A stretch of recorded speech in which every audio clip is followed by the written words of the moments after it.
Dando continuidade à apresentação anterior, vamos falar da unidade 10 do livro Verdadeiro Poder de Vicente Falcone. A unidade 10 fala sobre o gerenciamento da aquisição de conhecimento na organização. Uma organização é uma máquina de acumulação de conhecimento, e quanto maior esse acúmulo e mais disciplinado for o processo de utilizar esse conhecimento, melhores serão os resultados. O gerenciamento deve ser um veículo de aprendizado contínuo, e isso deve ser feito pela prática do método. Ou seja, o gerenciamento é uma forma de compartilhar esse conhecimento entre as pessoas. O método, a prática do método é o seguinte: são metas bem estabelecidas para todas as pessoas. É a prática da análise e síntese, ou seja, novos conhecimentos a partir da informação e da aquisição de conhecimento técnico. A execução dessas práticas e o acompanhamento de resultados e da execução. E difusão de novas práticas através da padronização, ou seja, como estava no capítulo 9, tem que existir uma padronização das metas para elas serem alcançadas. Esse método permite buscar o conhecimento necessário para atingir o resultado desejado. O conhecimento em sala de aula ele é muito importante, mas a prática é muito mais eficaz, segundo o autor. Aí tem o aprendizado, a aplicação do conhecimento e o compartilhamento desse conhecimento entre as pessoas. Processo de aprendizado nas organizações. Segundo Maslow, cada indivíduo possui um potencial mental aleatório, que define seu ritmo de aprendizado. No ponto N, ou máximo, o indivíduo adquiriu tudo que podia durante sua vida. Já no posto R, onde o indivíduo não adquiriu tudo que podia, dessa forma, as diferenças entre N e R significam as perdas de aprendizado daquele indivíduo. Ou seja, aqui está o tempo de vida das pessoas. O ponto N é o nível máximo de conhecimento que cada um pode adquirir. Só que o ponto R é o nível que todo mundo adquire, ele não chega no ponto máximo. E esse intervalo significa as perdas de conhecimento de cada pessoa. E o treinamento de todas as pessoas deve ser contínuo e é definido pelo empenho de cada um. Porque cada pessoa tem um nível potencial mental diferente. Há aquelas pessoas que têm um potencial mental médio, que é determinado pelo número de anos, e há aquelas que têm um potencial mental alto, dependendo do nível de aprendizado diário. Mas nem todas as pessoas, mesmo aquelas que apresentam nível alto de conhecimento, elas utilizam todo esse potencial. Porque tem posições de trabalho que exigem grande absorção de conhecimento. E esses trabalhos devem ser ocupados por pessoas de alto potencial mental. Só que é muito difícil encontrar essas pessoas que utilizam alto potencial mental.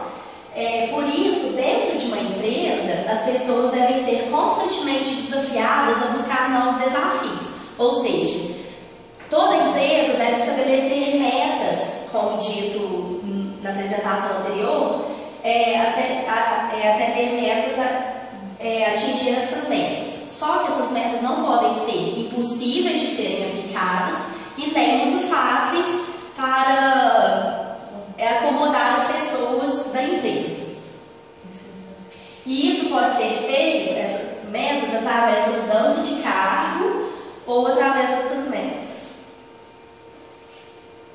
Teoria da motivação de Maslow. Para Maslow, motivação quer dizer saúde mental. Não é um estado de espírito circunstancial, ela é definitiva. O indivíduo irá procurar meios de satisfazer suas necessidades, visando sempre sua autorrealização. Nessa pirâmide de Maslow, significa desde as necessidades básicas, as necessidades de segurança, as necessidades sociais, a autoestima, até a autorrealização de cada indivíduo. Porém, essas necessidades, elas não são aplicadas cada hora uma, elas são aplicadas simultaneamente. Os modelos, como as pirâmides que propõem explicar a obra de Maslow, colocam uma ordem sequencial das necessidades.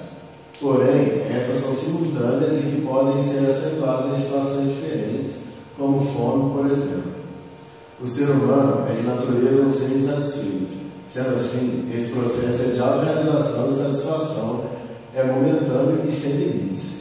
O ser humano é gregário. Sendo assim, essas necessidades devem ser satisfeitas por um grupo de pessoas, não apenas por um ser isolado.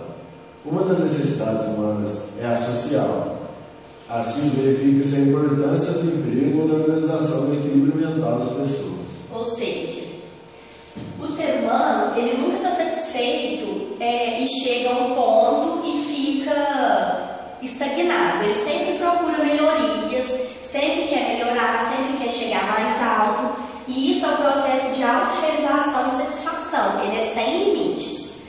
Além também do ser humano ser gregário, ou seja, ele é de convívio social, ele não faz as coisas sozinho e está satisfeito. Ele necessita de um emprego e de uma organização, que é o equilíbrio mental de todas as pessoas juntas. Gestão de conhecimento. Codificação. É utilizado quando o conhecimento pode ser facilmente padronizado e transferido para manuais, software e é utilizado em várias frentes de forma repetitiva. É o chamado conhecimento explícito, podendo ser independente das pessoas que o detêm, empresas que produzem produtos padronizados. Esse meio de conhecimento pode ser usado em fábricas que têm um mecanismo já pronto para construir, fabricar qualquer tipo de material ou produto. Já a personificação, que é quando existe dificuldade de tornar o conhecimento explícito, dependendo do detentor desse conhecimento para que seja feita a sua transferência, é chamado conhecimento tácito, utilizado quando a empresa é voltada para produtos personalizados, diferenciados e com inovação. Ou seja, esse conhecimento da personificação é mais usado quando tem que se inventar um novo produto ou quando a empresa trabalha com produtos que são personalizados, que precisam de criatividade para criar, que precisam de inovação no trabalho. E tem uma frase do pensador filósofo chinês Confúcio, que é ouvi, esqueci, vi, me lembrei, fiz e aprendi, que reflete muito bem o que acabamos de falar nessa unidade, que a teoria é muito bem aceita dentro de sala de aula, muito importante, mas a prática é o que faz aprender. A prática é o que é a chave para o conhecimento e obtenção do aprendizado.